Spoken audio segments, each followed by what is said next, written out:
ثم استوى علی العرش، اس کے بعد اللہ تعالیٰ نے عرش پر استوا فرمایا جیسا کہ اس کی شان کے لائق ہے. ما لکم من دونہ من ولی ولا شفیع، اس اللہ کے علاوہ نہ تو کوئی تمہارا حقیقی مددگار ہے اور نہ ہی کوئی شفاعت کرنے والا. افلا تتذکرون، کیا اب بھی تم نصیحت حاصل نہیں کرتے؟ حقیقی دوست، حقیقی پشت پناہ، حقیقی مشکل کشا صرف اللہ ہے، اور حقیقی شفیع بھی وہی ہے. اس کے اذن کے بغیر کوئی شفاعت بھی نہیں کر سکتا، اور اس کے اذن کے بغیر کوئی کسی کی مدد بھی نہیں کر سکتا. لیکن یہاں پر یہ بات یاد رکھیے گا، اللہ تبارک و تعالیٰ نے اس سورج کو ہمارے اس کرۂ ارض میں زندگی کا بہت بڑا ذریعہ بنایا ہے. یہ ساری دنیا کا نظام سورج کی وجہ سے چل رہا ہے. سورج کی وجہ سے ہی پودے فوٹو سنتھسس کے ذریعے اپنی خوراک تیار کرتے ہیں، ضیائی تالیف کے ذریعے. ان پودوں کو جانور کھاتے ہیں، جانوروں کو ہم کھاتے ہیں. گندم بھی اسی سورج کی روشنی کی وجہ سے تیار ہوتی ہے. پوری دنیا کا جو فوڈ سرکل ہے، چاہے حیوانات ہوں، چاہے انسان ہوں، اور چاہے نباتات ہوں، سورج کی وجہ سے چل رہا ہے.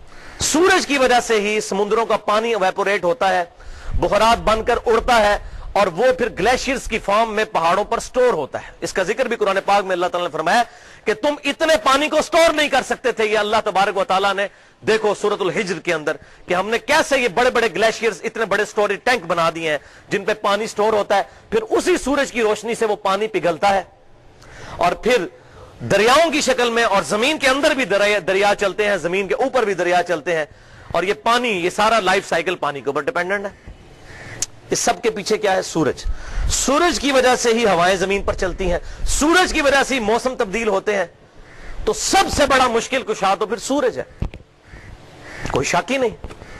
لیکن بھائیو، مسئلہ مشکل کشائی کا نہیں ہے. مسئلہ یہ ہے کہ مشکل کشا چاہے کوئی بھی ہو، اس کو پکارنا شرک ہے. اگر میں کہوں گا المدد یا سورج میری مدد فرما، تو میں مشرک ہو جاؤں گا. سورج سب سے بڑا مشکل کشا ہے، لیکن اس کو پکار نہیں سکتا.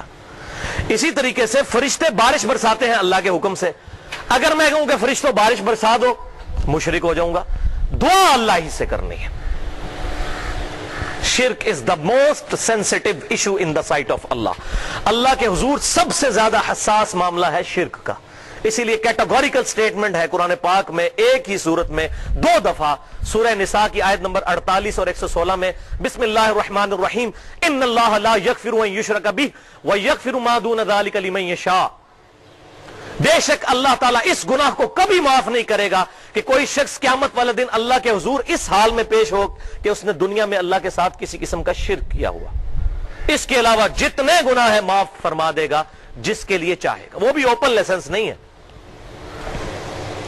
اور پھر اس کی ایپیکس اور کلائمیکس ہے سورۃ المائدہ کی آیت نمبر 72، انه من یشرک باللہ فقد حرم اللہ علیہ الجنہ ومأواہ النار وما للظالمین من انصار. بے شک جس نے اللہ کے ساتھ کسی قسم کا شرک کیا، اللہ تعالیٰ نے اس پر جنت حرام کر دی ہے، اس کا ٹھکانہ دوزخ ہے، وہاں پر اس کا کوئی مددگار نہیں ہوگا. حتیٰ کہ سید الاولین والآخرین، شفیع المذنبین، رحمت للعالمین، سیدنا و مولانا امام اعظم محمد رسول اللہ صلی اللہ علیہ وسلم کی صحیح حدیث، صحیح بخاری اور مسلم کی متفق علیہ حدیث ہے کہ آپ صلی اللہ علیہ وآلہ وسلم نے فرمایا، اللہ تعالیٰ نے ہر نبی کو ایک مقبول دعا دی تھی جو اس نے اسی دنیا میں کر لی، اور میں نے اپنی دعا اپنی امت کے لیے چھپا کے رکھی ہے. قیامت والے دن میں اس دعا کے ذریعے اپنی امت کی شفاعت کروں گا. میری دعا سے میرے ہر امتی کو نفع پہنچے گا سوائے اس شخص کے جس نے دنیا میں اللہ کے ساتھ کسی قسم کا شرک کیا ہوا، سوائے اس شخص کے. تو شرک is the most sensitive issue in the sight of Allah. Allah کے حضور سب سے زیادہ حساس معاملہ ہے شرک کا.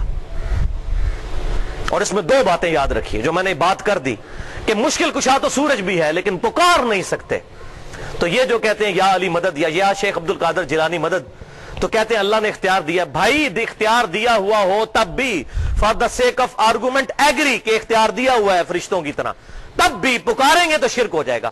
پکارنا دعا ہے اور دعا عبادت کی شکل ہے، اور عبادت اللہ کے ساتھ خاص ہے. یہی وجہ ہے کہ ہر نماز میں اللہ تعالیٰ نے ہم سے عبادت کا جب عہد لیا، ایاک نعبد، تو ساتھ ہی وَإِيَّاكَ نَسْتَعِينُ میں عبادت کی اعلیٰ ترین شکل دعا کو الگ سے ذکر کیا. اے اللہ ہم صرف تیری عبادت کرتے ہیں اور غائب میں مدد کے لیے وَإِيَّاكَ نَسْتَعِينُ دعا کے لیے صرف تجھی کو پکارتے ہیں.